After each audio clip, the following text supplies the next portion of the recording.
कर्म की क्या प्रधानता है और आत्मा किस प्रकार मोक्ष को प्राप्त करती है, ये आत्मा है क्या? पिछले अध्याय में हमने प्रश्न उत्तर रूप में कुछ अन्य उपनिषदों में बताई गई व्याख्या को सुना था।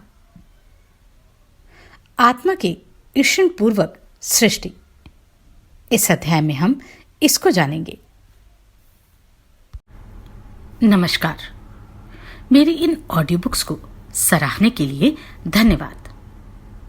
अगर आप अपना योगदान देना चाहते हो और आपका सामर्थ्य हो तो स्क्रीन पर दिए गए QR कोड के और ज्वाइन बटन के द्वारा आप यह कार्य कर सकते हैं। पहले यह जगत एकमात्र आत्मा ही था, उसके सिवा और कोई सक्रिय वस्तु नहीं थी। उसने यह सोचा कि लोगों की रचना करूं। व्याप्ति बोधक आप, भक्षणार्थक अद अथवा सतत गमन बोधक अत धातु से आत्मा शब्द निष्पन्न हुआ है। यह जो नाम, रूप और कर्म के भेद से विविध रूप प्रतीत होने वाला जगत कहा गया है, वह पहले यानी संसार की सृष्टि से पूर्व सर्वश्रेष्ठ, सर्वज्ञ, सर्वशक्तिमान, क्षुधा, पिपासा आदि संपूर्ण सांसारिक धर्मों से रहित, नित्य, शुद्ध, बुद्ध, मुक्त स्वभाव, अजन्मा, अजर, अमर, अमृत, अभय और अद्वय रूप आत्मा ही था। क्या इस समय भी एकमात्र वही नहीं है? ऐसी बात नहीं है। तो फिर आसित ऐसा क्यों कहा, अर्थात था? यद्यपि इस समय भी अकेला वही है, तो भी कुछ विशेषता अवश्य है। वह विशेषता यही है कि उत्पत्ति से पूर्व यह जगत नाम रूपादि भेद के व्यक्त न होने के कारण आत्मभूत और एक आत्मा शब्द की प्रतीति का ही विषय था, और इस समय नाम रूपादि भेद के व्यक्त हो जाने से वह अनेक शब्दों की प्रतीति का विषय तथा एकमात्र आत्मा शब्द की प्रतीति का विषय भी हो रहा है। जिस प्रकार जल से पृथक फैन के नाम और रूप की अभिव्यक्ति होने से पूर्व फैन एकमात्र जल शब्द की प्रतीति का ही विषय था, किंतु जिस समय वह जल से अलग नाम और रूप के भेद से व्यक्त हो जाता है, उस समय वह फेन, जल और फेन इस प्रकार अनेक शब्दों की प्रतीति का विषय तथा केवल जल इस एक शब्द की प्रतीति का विषय भी हो जाता है। उसी प्रकार उपर्युक्त भेद में भी समझना चाहिए। उसके सिवा अन्य कोई व्यापारयुक्त अथवा निष्क्रिय वस्तु नहीं थी। जिस प्रकार सांख्यवादियों के मत में आत्मा से अतिरिक्त स्वतंत्र प्रधान था, तथा कर्णाद मतावलंबियों के विचार में परमाणु थे, इस प्रकार इस औपनिषद सिद्धांत में आत्मा से अतिरिक्त और कोई वस्तु नहीं थी। तो फिर क्या था? एकमात्र आत्मा ही था, यह इसका अभिप्राय है। सर्वज्ञ स्वभाव होने के कारण उस आत्मा ने अकेले होते हुए भी चिंतन किया, अर्थात ईक्षण किया। यदि कहो कि जगत की उत्पत्ति से पूर्व कार्य और करण का अभाव रहते हुए भी उसने किस प्रकार चिंतन किया, तो यह कोई दोष की बात नहीं है, क्योंकि वह आत्मा स्वभाव से ही सर्वज्ञ है। इस विषय में हाथ पांव वाला न होकर भी वेगवान और ग्रहण करने वाला है, इत्यादि मंत्र वर्ण भी है। उसने किस अभिप्राय से ईक्षण किया, इस पर श्रुति कहती है, मैं प्राणियों के कर्म फल उपभोग के आश्रयभूत अभ्य आदि लोकों की रचना करूं। इस प्रकार ईक्षण अर्थात चिंतन किया गया। इस प्रकार ईक्षण यानी आलोचना करके उसने अंब, मरीचि, मर और आप इन लोगों की रचना की जो ध्युलोक से परे हैं, और स्वर्ग जिसकी प्रतिष्ठा है वह अम्ब है।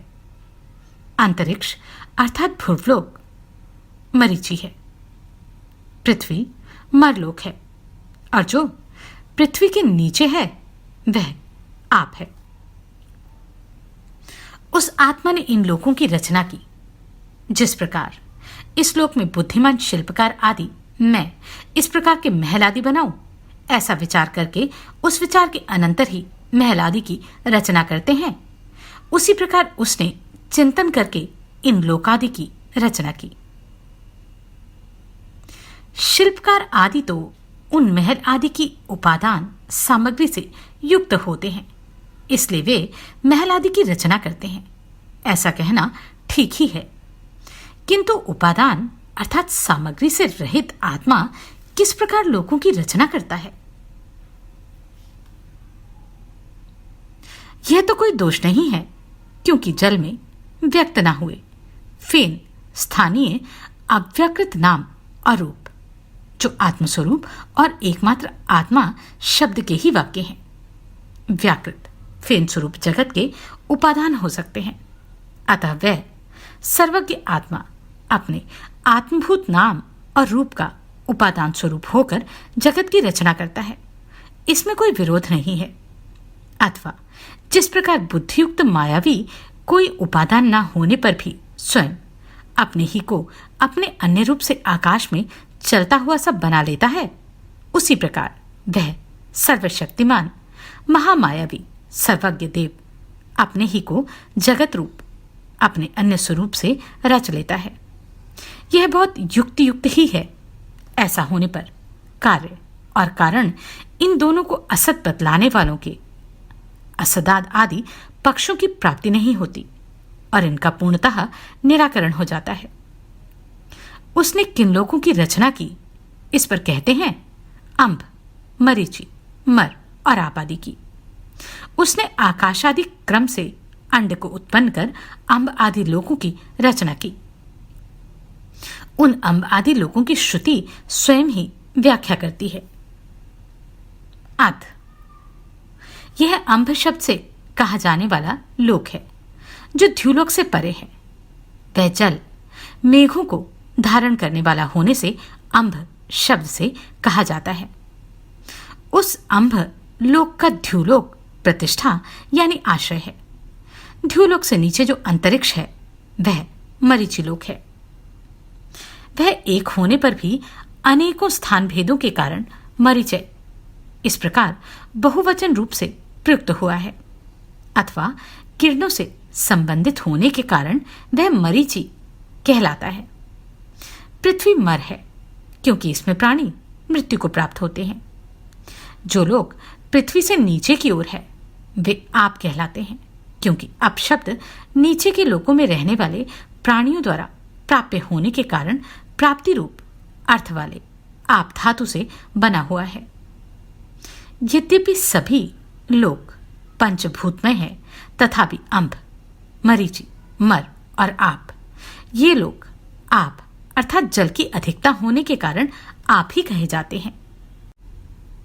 पुरुष रूप लोकपाल की रचना संपूर्ण प्राणियों के कर्मफल रूप उपादान के अधिष्ठान भूत चारों लोकों की रचना कर उसने चिंतन अर्थात विचार किया कि ये लोग तो तैयार हो गए, अब लोकपालों की रचना करूं। ऐसा सोचकर उसने जल से ही एक पुरुष निकालकर अव्यय युक्त किया।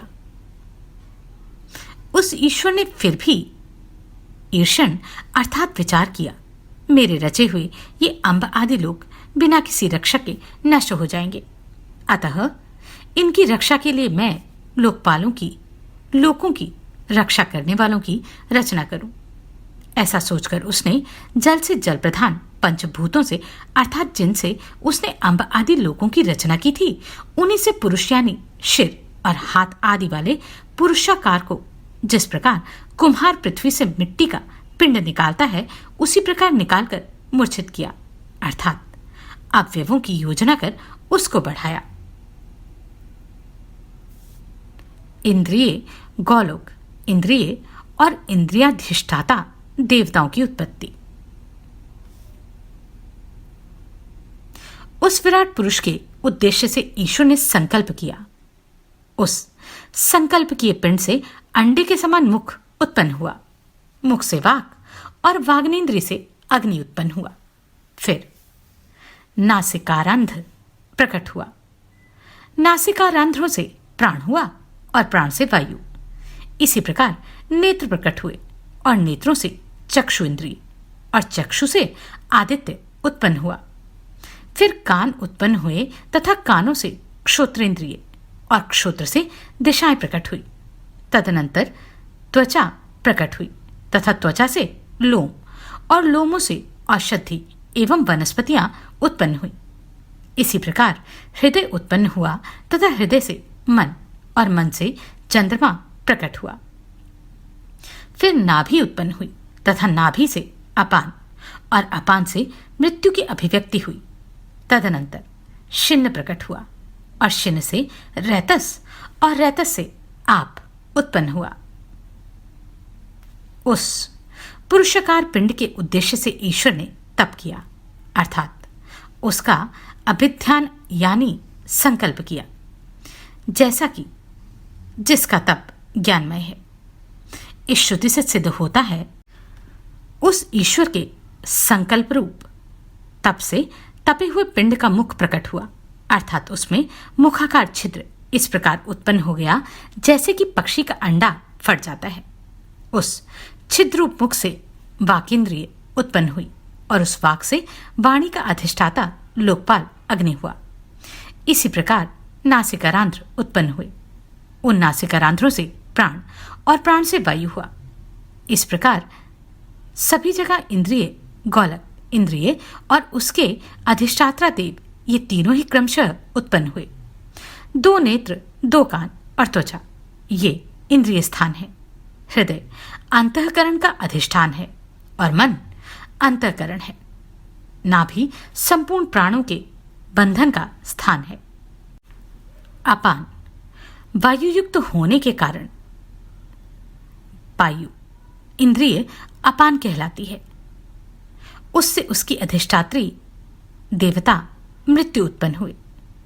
जैसे कि अन्यत्र इंद्रिय, इंद्रिय स्थान और देवता बतलाए गए हैं, उसी प्रकार प्रजननेन्द्रिय आश्रय स्थान शिन उत्पन्न हुआ। उसमें रेत इंद्रिय है, जो रेतो विसर्ग अर्थात वीर्य त्याग की हेतुभूत होने से रेत अर्थात वीर्य के संबंध से रैतस कही जाती है, और रेत से आप अर्थात वीर्य के अधिष्ठाता जल का प्रादुर्भाव हुआ। प्रथम खंड समाप्त। अगले अध्याय में हम देवताओं के अन्न एवं आयतन की याचना सुनेंगे। आप सभी को कोटि कोटि साधुवाद। आपने इन वीडियोस को इतना प्रेम दिया। नमस्कार, मैं आभा शर्मा जावास। यदि आपको मेरा ये प्रयत्न सराहनीय लगा हो तो मुझे सब्सक्राइब करके प्रोत्साहित करें।